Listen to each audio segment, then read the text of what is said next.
যে কোনো একটা ট্রান্সফরমেশন যেটা Rn থেকে Rna ম্যাপিং করে, এটা আমরা বেশ ভালোভাবেই শিখেছি। কিন্তু এখন আমরা যেটা শিখবো সেটা হচ্ছে ট্রান্সফরমেশনের কারণে কোনো ভেক্টরের মান বর্ধিত হওয়া। তাহলে আমার কাছে যদি কোনো ভেক্টরের ট্রান্সফরমেশন থাকে এরকম ভাবে, এবং এটা সমান হবে তাহলে সেই ভেক্টরেরই একটি বর্ধিত মান। এটা যদি তোমার মনে না থাকে তাহলে আমি তোমাকে একটু মনে করিয়ে দিচ্ছি। আমরা যখন ট্রান্সফরমেশনের জন্য বেসিস ভেক্টর খুঁজি, আচ্ছা আমি এটা এঁকে নিই, এটা হচ্ছে একটা ট্রান্সফরমেশন R2 থেকে R2 তে। তাহলে যেহেতু R2 থেকে R2 তে, তাহলে আমি এখানে R2 এঁকে নেই। এখন তাহলে ধরি আমার কাছে একটি ভেক্টর আছে এবং ধরি ভেক্টরটা এরকম। তাহলে এটার নাম দিলাম আমরা v1, এবং ধরি v1 এর উপাদান হচ্ছে 1 2, এবং আমাদের কাছে সেই রেখাটা আছে যেটা এই ভেক্টরের স্প্যান বা ব্যাপ্তি। এটা আমরা অনেক আগেই করেছিলাম এই সমস্যাটা, এবং আমাদের ট্রান্সফরমেশনটা এমন ছিল যেটা এই লাইন বরাবর উল্টে গিয়েছিল। তাহলে আমরা যদি এই লাইনটার নাম দিই L, এবং T ছিল সেই ট্রান্সফরমেশন যেটা ছিল R2 থেকে R2 তে, এবং এই ট্রান্সফরমেশনের মাধ্যমে আমরা ভেক্টরগুলোকে এই লাইন বরাবর উল্টে দিয়েছিলাম। অর্থাৎ এটা লাইন বরাবর ভেক্টরগুলোকে উল্টে দিয়েছিল, অর্থাৎ flip the vectors across the line. এবং তোমরা সেই ট্রান্সফরমেশনটা মনে করে দেখো, ধরো আমার কাছে এখানে আমরা একটা ভেক্টর বানাই এরকম ভেক্টরটা, এবং এটার নাম দেই x, এবং x এর ট্রান্সফরমেশনটা দেখতে অনেকটা এরকম হবে, অর্থাৎ লাইনের বিপরীত পাশে চলে যাবে। এবং এটাই ছিল x এর ট্রান্সফরমেশন। এবং তোমার যদি মনে পড়ে আমরা সেই ভিডিওতে বেসিস চেঞ্জ করার কথা বলছিলাম, যেন আমরা এমন ম্যাট্রিক্স পাই যেটা দ্বারা আমরা অন্তত পরিবর্তিত ম্যাট্রিক্স দিয়ে এটা সমাধান করতে পারি এই ট্রান্সফরমেশনটা, এবং পরবর্তীতে আমরা সেটাকে আদর্শ বেসিস দিয়ে করার চেষ্টা করতে পারি। এবং আমরা এমন সব বেসিসগুলো বেছে নিয়েছিলাম যেগুলো ট্রান্সফরমেশনের কারণে খুব বেশি পরিবর্তন হয় না, অর্থাৎ যেগুলো কেবল মান বর্ধন ঘটে, সেগুলো আমরা বেছে নিয়েছিলাম। উদাহরণস্বরূপ আমরা বলতে পারি আমরা যখন v1 এর ট্রান্সফরমেশন নিয়েছিলাম তখন এটা সমান হয়েছিল v1, অথবা আমরা বলতে পারি যে v1 এর ট্রান্সফরমেশন সমান ছিল 1 গুণ v1, 1 গুণ v1। এখন তুমি যদি আমার এখানে দেওয়া এই ছোট সূত্রটা অনুসরণ করো তাহলে তুমি দেখবে যে এখানে ল্যামডার মান হচ্ছে 1 এবং ভেক্টরটা হচ্ছে অবশ্যই v1। ট্রান্সফরমেশনটি v1 এর মান 1 দ্বারা বর্ধিত করেছে। এবং আমরা আরেকটা জিনিস দেখেছিলাম যে এখানে আরেকটা ভেক্টর ছিল যেটা দেখতে অনেকটা এরকম ছিল, এবং এটাকে আমরা এই ভেক্টরটাকে আমরা নাম দিয়েছিলাম মাইনাস, আচ্ছা মাইনাস না, আপাতত এটার নাম দেই v2, যেটার উপাদান হচ্ছে 2 এবং -1। এবং যখন আমরা এটা ট্রান্সফরমেশন নিয়েছিলাম তখন এটা লাইনের বিপরীত পাশে ঠিক এভাবে চলে গিয়েছিল, এবং এটাও আমাদের জন্য ভেক্টরের একটা খুব মজার ট্রান্সফরমেশন ছিল। তাহলে আমরা এখানে লিখি v2 এর ট্রান্সফরমেশন, এটা সমান এখানে কত হবে, এটা সমান হবে -v2, অথবা এটাকে আমরা আরেকভাবে লিখতে পারি, এটাকে আমরা এইভাবে লিখতে পারি ট্রান্সফরমেশন v2 এর এটা সমান হবে -1 গুণ v2। এবং এই ভেক্টরগুলো আমাদের কাছে খুব আকর্ষণীয় ছিল কারণ আমরা এই ভেক্টরগুলো দিয়ে এখানে আমাদের নতুন বেসিসটি গঠন করেছিলাম, এবং আমরা খুব সহজে আমাদের ট্রান্সফরমেশন ম্যাট্রিক্স পেয়ে গিয়েছিলাম, এবং এই বেসিসগুলো দিয়ে হিসাব করাটা অনেক সহজ ছিল, এবং ভবিষ্যতে হয়তো এটা আমরা আরো পাবো। আমি মূলত চাই তুমি ব্যাপারটা বুঝে এটা কেন গুরুত্বপূর্ণ ছিল। ধরো আমাদের কাছে একটা তল আছে এবং এই তলের মধ্যে দুটি ভেক্টর আছে, অর্থাৎ এই তলকে স্প্যান করে এই ভেক্টর দুটি, এবং আমাদের কাছে একটা তৃতীয় ভেক্টর আছে যেটা তল থেকে এভাবে বের হয়েছে, এবং আমরা এদের লিনিয়ার ট্রান্সফরমেশন নেওয়ার চেষ্টা করছিলাম এদের প্রতিবিম্ব দ্বারা।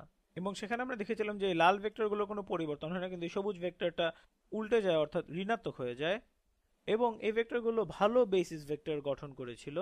তার মানে আমাদের কাছে সেই ভেক্টরগুলো সবসময় আকর্ষণীয় যেগুলো মানে ট্রান্সফরমেশনের কারণে যেগুলো শুধু মান বর্ধিত হয়।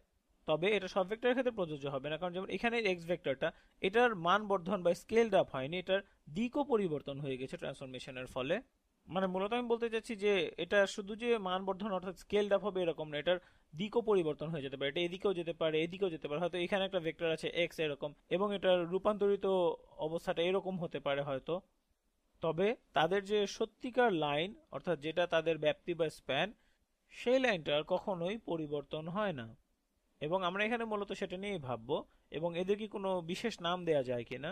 এবং আমি তোমাকে বলতে চাই যে এদের নাম আছে, কারণ এরা খুবই প্রয়োজনীয় একটা জিনিস। এটা এমন না যে আমরা এখানে কোনো গণিতীয় বিষয় নিয়ে খেলা করছি, যদিও আমরা এরকম অনেক সময় করি, তবে এখানে ব্যাপারটা সেরকম না। এখানে এটা আসলেই খুব কাজের, এরা বেসিস গঠন করতে খুব সাহায্য করে, এবং সেই বেসিস ব্যবহার করে ট্রান্সফরমেশন ম্যাট্রিক্স পেতে আমাদের সহজ হয়, এবং সেসব বেসিসের ট্রান্সফরমেশন ম্যাট্রিক্সগুলো সেগুলো ওদের হিসাব করতেও আমাদের অনেক সহজ হয়।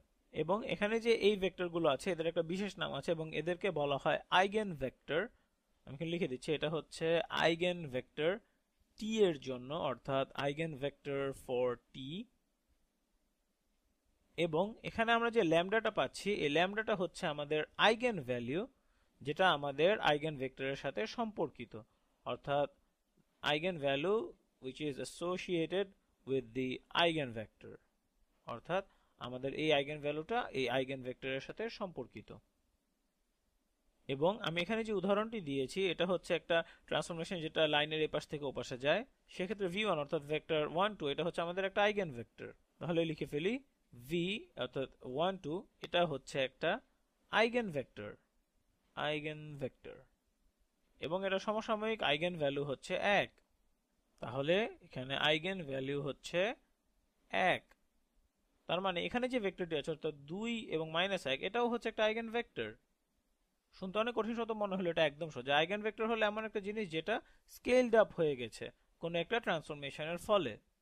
আশা করি তোমরা বুঝতে পেরেছো। এবং এর সাথে সংশ্লিষ্ট যে আইগেন ভ্যালু, এখানে এটার আইগেন ভ্যালু হবে -1। এখন আমরা যদি ধরি এটা ট্রান্সফরমেশন ম্যাট্রিক্স, এখানে আমার আসলে মনে নেই, আমরা যদিও এটা আগে করেছিলাম এটা ট্রান্সফরমেশন ম্যাট্রিক্সটা, তাহলে আমরা তাহলে এই এই ট্রান্সফরমেশনটাকে এইভাবে দেখাতে পারি একটা ম্যাট্রিক্স ভেক্টরের গুণফল হিসেবে, কারণ এটা যেহেতু একটা লিনিয়ার ট্রান্সফরমেশন। এবং তারপরে যে কোনো ভি যেটা এই সূত্রকে সিদ্ধ করে, অর্থাৎ ট্রান্সফরমেশন ভি এর ট্রান্সফরমেশন সমান হতে হবে ল্যামডা গুণ ভি। এটা আসলে এখানে একটা একই কথা যে এ গুণ ভি, এটা আসলে এখানের এই জিনিসটা একই কথা। এবং এগুলোকে এর আইগেন ভেক্টরও বলা হয়ে থাকে, কারণ এ হচ্ছে শুধুমাত্র আমাদের ট্রান্সফরমেশনটাকে ম্যাট্রিক্স আকারে প্রকাশ করার একটা উপায়। তাহলে এখানের এই জিনিসটা এটা হচ্ছে এখানে লিখে দিই, এটা হচ্ছে আইগেন ভ্যালু অফ এ, এ অর্থাৎ এ এর আইগেন ভ্যালু, এবং নিচে এখানের এটা হচ্ছে আইগেন ভ্যালুর সাথে সম্পর্কিত আইগেন ভেক্টর। এখন তুমি যদি আমাকে এমন একটা ম্যাট্রিক্স দাও যেটা একটা লিনিয়ার ট্রান্সফরমেশন, তাহলে আমরা এই জিনিসগুলো বের করতে পারবো। এবং আমরা ভবিষ্যতে হয়তো এমন ভিডিও বানাবো যেখানে আমরা এই জিনিসটা সমাধান করব। কিন্তু এখানে আমি চাচ্ছি তোমরা এই জিনিসটা বোঝার চেষ্টা করো যে যে ভেক্টরগুলো যেগুলো খুব একটা পরিবর্তন হয় না, এটা আসলে বলে দেওয়া খুব সহজ যে হ্যাঁ এই ভেক্টরগুলো পরিবর্তন হয় না। এবং তোমরা এটা বুঝো যে এই ভেক্টরগুলো কেবলমাত্র স্কেলড আপ হয় অথবা এদের দিক পরিবর্তন হয় যায়, কিন্তু এদের মূল জিনিসটা বা যে লাইনটা এরা স্প্যান করে সেটা কখনোই পরিবর্তন হয় না। এবং এরা অনেক আকর্ষণীয় বেসিস ভেক্টরের জন্য গঠিত, এই জন্য এরা আমাদের কাছে বেশি আকর্ষণীয়। এবং বেসিস ভেক্টরের ট্রান্সফর্ম ম্যাট্রিক্স গুলো হিসাব করতে অনেক সহজ হয়, এবং তারা আমাদেরকে একটা ভালো কোঅর্ডিনেট সিস্টেম দিয়ে থাকে।